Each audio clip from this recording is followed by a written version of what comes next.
दृष्टि आईएएस के audio article programme में आपका स्वागत है। आज का हमारा आर्टिकल इंडियन एक्सप्रेस में प्रकाशित लेख Uttarakhand disaster and early warning system for glaciers is needed और इंडियन एक्सप्रेस में छपे लेख how to tackle a glacial burst and how is India prepared के सम्मिलित सारांश पर आधारित है। इसमें टीम दृष्टि के इनपुट्स भी शामिल हैं। यह ऑडियो आर्टिकल जीएस पेपर 1 के भूगोल खंड से जुड़ा है। तो आइए लेख की शुरुआत करते हैं। हमारे वीडियो अंग्रेजी में देखने के लिए फॉलो करें हमारा ही दूसरा यूट्यूब चैनल दृष्टि आईएएस इंग्लिश। प्राकृतिक आपदा को रोका नहीं जा सकता, लेकिन इससे होने वाले नुकसान और इसके आने की आवृत्ति को कम किया जा सकता है। ये बात हाल ही में उत्तराखंड में ग्लेशियर के जरिए हुई तबाही के मद्देनजर सटीक बैठती है। दरअसल बीते 7 फरवरी को उत्तराखंड में नंदा देवी ग्लेशियर के एक हिस्से के टूटने की वजह से हिमस्खलन और जल प्रलय की स्थिति बनी। इससे तपोवन, विष्णुगढ़ हाइडल प्रोजेक्ट और ऋषिगंगा हाइडल प्रोजेक्ट को काफी नुकसान पहुंचा। वहां टनल पर काम कर रहे मजदूरों में से कई जानें चली गई और कई सारे लोग अभी भी लापता हैं। इसके बाद से ही ग्लेशियर्स के विशेषज्ञों का मानना है कि ग्लेशियर से संबंधित आपदाओं के लिए वार्निंग सिस्टम होना चाहिए। जब तकनीक उपलब्ध है तो हम क्यों इस तरह की आपदाओं से अपने जान माल की रक्षा नहीं कर पा रहे। ग्लेशियर से उपजी आपदा के चलते ये मुद्दा चर्चा में है। आज के आर्टिकल में हम बात करेंगे कि ग्लेशियर क्या है, इसके प्रकार और महत्वपूर्ण ग्लेशियर्स की अवस्थिति पर चर्चा करेंगे। ग्लेशियर से बनने वाली संरचनाएं क्या हैं, इसके अलावा ग्लेशियर्स के लाभ, इससे जुड़ी आपदाओं पर बात करेंगे। साथ ही इन आपदाओं से निपटने के लिए किए जा रहे प्रयासों की चर्चा करेंगे।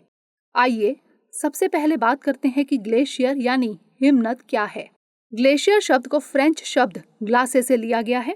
ये पृथ्वी पर परत के रूप में धीमी गति से प्रवाहित होने वाले बर्फ के बड़े से मास यानी संहति होते हैं। जल की तुलना में इनका बहाव धीमा होता है। एक दिन में इनका बहाव कुछ सेंटीमीटर से लेकर कुछ मीटर तक या इससे कम या ज्यादा भी हो सकता है। ग्लेशियर्स मुख्यतः गुरुत्व बल के चलते गतिमान होते हैं। ग्लेशियर्स को रिवर्स ऑफ आइस भी कहा जाता है। ग्लेशियर्स के निर्माण की प्रक्रिया कुछ इस तरह है। जब एक ही स्थान पर स्नो यानी हिमपात धीरे धीरे इकट्ठा होकर आइस यानी बर्फ में तब्दील हो जाता है, साल दर साल हिमपात की एक परत दूसरी परत को कंप्रेस करती जाती है। दबाव बढ़ने के साथ साथ बर्फ में सघनता बढ़ती जाती है और इसके क्रिस्टल एक समान आकार के होते जाते हैं। एक बिंदु पर इसकी सघनता पानी की तुलना में 2/3 रह जाती है। अधिकांश ग्लेशियर्स के लिए यह प्रक्रिया 100 से अधिक सालों तक चलती है। ग्लेशियर की निचली ऊंचाई को एम्बलेशन एरिया कहा जाता है, जिस पर सबसे ज्यादा वाष्पीकरण होता है। अब उन भागों को देख लेते हैं जिनके निर्माण में ग्लेशियर की मुख्य भूमिका है। ग्लेशियर्स क्रायोस्फीयर का हिस्सा होते हैं। क्रायोस्फीयर की परिभाषा की बात करें तो ये पृथ्वी पर कुछ ऐसे हिस्से हैं जो इतने ठंडे हैं कि वहां पर पानी जम जाता है।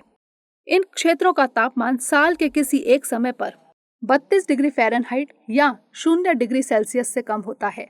जमीन पर पाई जाने वाली बर्फ क्रायोस्फीयर का एक हिस्सा है।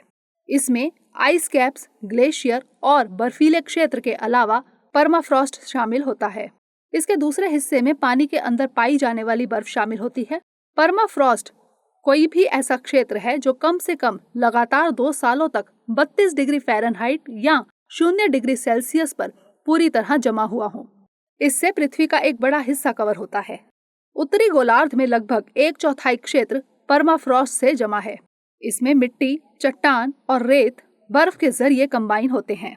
परमाफ्रॉस्ट मिट्टी में बड़ी मात्रा में ऑर्गेनिक कार्बन होता है। अब बात करते हैं कि ग्लेशियर्स कितने प्रकार के होते हैं और इनकी अवस्थिति कैसी है। ग्लेशियर्स को 2 भागों में बांटा जा सकता है, अल्पाइन ग्लेशियर और आइस शीट्स।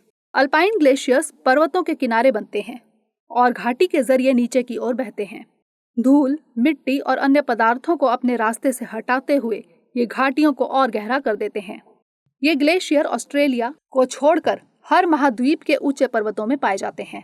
अल्पाइन ग्लेशियर्स को वैली ग्लेशियर या माउंटेन ग्लेशियर भी कहते हैं। आइस शीट्स ग्लेशियर अल्पाइन की तरह केवल पर्वतीय क्षेत्रों तक सीमित नहीं है। ये अपने केंद्र से चारों तरफ प्रसारित होते हैं। ये प्रसारित होते होते अपने आसपास के क्षेत्र, चाहे घाटी हो या मैदान या फिर पूरा पर्वतीय क्षेत्र, सबको बर्फ की चादर से ढक देते हैं। सबसे बड़े आइस शीट्स को कॉन्टिनेंटल ग्लेशियर कहा जाता है। ये काफी बड़े क्षेत्र में विस्तृत होते हैं। अगर ग्लेशियर्स की अवस्थिति की बात करें तो आमतौर पर ये स्नो लाइन के ऊपर पाए जाते हैं। सर्दियों में हाई स्नोफॉल वाले क्षेत्र और गर्मियों में कम तापमान वाले क्षेत्र में ग्लेशियर्स पाए जाते हैं। इस वजह से सर्दियों में इकट्ठी होने वाली बर्फ गर्मियों में पिघलने वाली बर्फ की तुलना में अधिक होती है। इसलिए अधिकांश ग्लेशियर्स पर्वतीय और ध्रुवीय क्षेत्रों में पाए जाते हैं। सबसे ज्यादा ग्लेशियर अंटार्कटिका और ग्रीनलैंड में पाए जाते हैं। वर्तमान में पृथ्वी का 10% क्षेत्र ग्लेशियल आइस से घिरा है। दुनिया का 69% ताजा पानी ग्लेशियर्स में पाया जाता है। भारत के उत्तरी क्षेत्र में स्थित हिमालय भारत को ग्लेशियर से संपन्न बनाता है। भारत में ग्लेशियर हिमालय के सभी भौगोलिक क्षेत्रों में पाए जाते हैं। भारतीय हिमालय के कुछ प्रमुख ग्लेशियर गंगोत्री, जेमू, मिलाम, केदारनाथ और सियाचिन है। गंगोत्री ग्लेशियर उत्तराखंड के उत्तरकाशी जिले में स्थित है। ये ग्लेशियर चौखंबा पर्वतीय क्षेत्रों से निकलता है। भारत की महत्वपूर्ण नदी गंगा गंगोत्री ग्लेशियर से निकलती है। यहाँ पर इसका नाम भागीरथी होता है। इसे गंगा नाम देवप्रयाग में अलकनंदा से मिलने के बाद प्राप्त होता है। जेमू पूर्वी हिमालय का सबसे बड़ा ग्लेशियर है जो सिक्किम के हिमालयी क्षेत्र में स्थित है। केदारनाथ ग्लेशियर उत्तराखंड के गढ़वाल हिमालय में स्थित है। सियाचिन ग्लेशियर काराकोरम रेंज में स्थित है। इससे नुब्रा नदी निकलती है जो कि श्योक नदी की सहायक नदी है। सियाचिन दुनिया का सबसे ऊंचा युद्ध स्थल है। भारत ने इस क्षेत्र को ऑपरेशन मेघदूत के जरिए हासिल किया था। सियाचिन ग्लेशियर भारत के लिए कई मायनों में महत्वपूर्ण है। सोल्टोरो रिज इस क्षेत्र में भारत को एक महत्वपूर्ण स्थिति प्रदान करती है।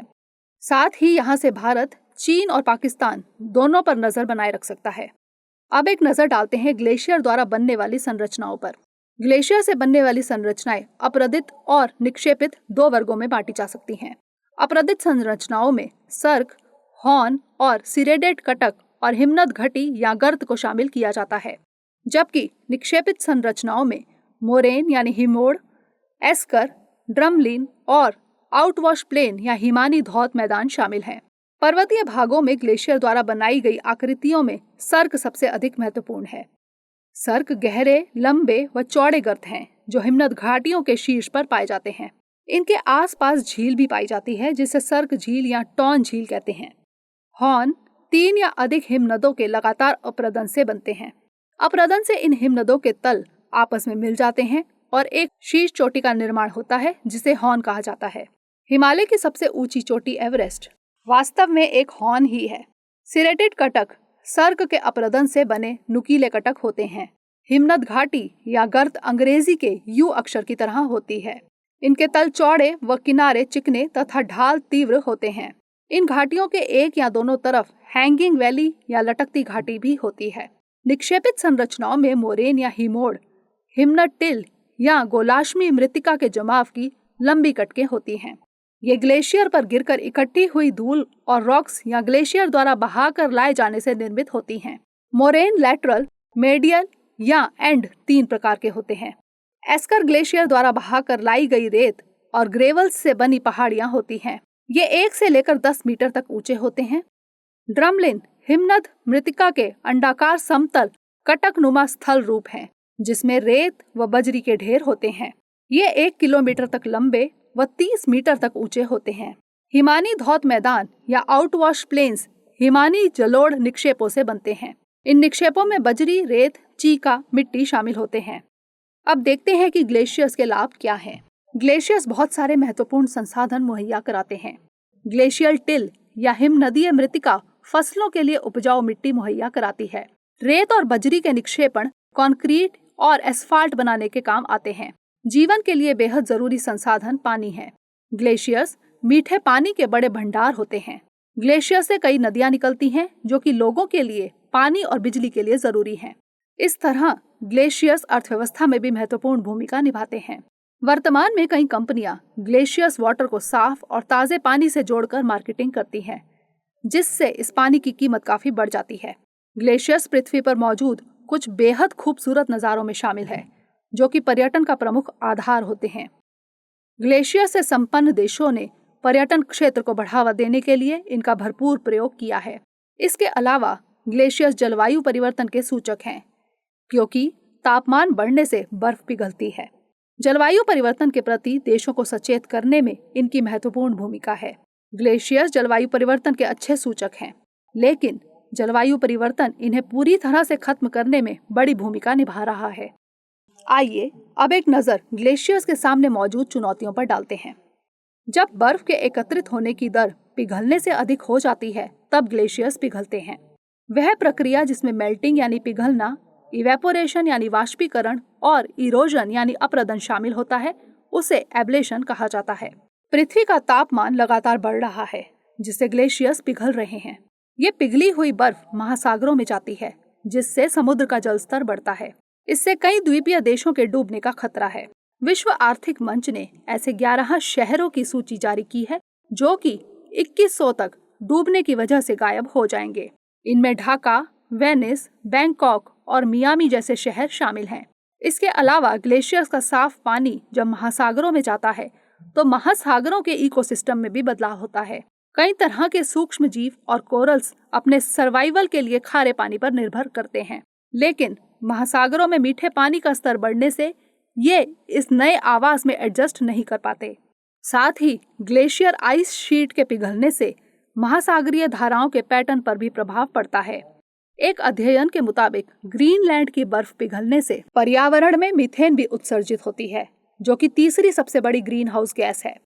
ग्लॉफ यानी ग्लेशियर लेक आउटबर्स्ट फ्लड दुनिया के इतिहास की कई सबसे बड़ी बाढ़ों के लिए जिम्मेदार है। हाल ही में उत्तराखंड में आई बाढ़ के लिए ग्लॉफ को भी जिम्मेदार माना जा रहा है। ग्लॉफ में मोरेन या आइस डैम ग्लेशियर लेक से मेल्ट वाटर का बहाव होता है, जिससे बाढ़ आ सकती है। ये कई बहुत बड़े सामाजिक आर्थिक नुकसान के लिए जिम्मेदार होती हैं। निष्कर्ष के तौर पर कह सकते हैं कि जलवायु परिवर्तन की प्रक्रिया को रिवर्स नहीं किया जा सकता, पर अनुकूलन किया जा सकता है। इसी दिशा में प्रयास करते हुए भारत सरकार ने national action plan on climate change launch किया था, जिसके तहत 8 मिशंस हैं। इनमें से एक है national mission for sustaining the Himalayan ecosystem. सरकार के इस मिशन का मकसद हिमालय का सतत विकास है। भारत का पहला GLOF monitoring and early warning system CDAC द्वारा सिक्किम में लगाया गया है। ऐसे ही प्रयास अन्य हिमालयी राज्यों में करके भारत को ग्लेशियर से उपजी आपदाओं से बचाया जा सकता है। आइए अब नोट करते हैं आज का सवाल। ग्लेशियर्स अमूल्य प्राकृतिक संपदा हैं, लेकिन इन्हें आपदा के लिए जिम्मेदार होने से भी बचाना जरूरी है। इस कथन की तर्कों सहित विवेचना कीजिए।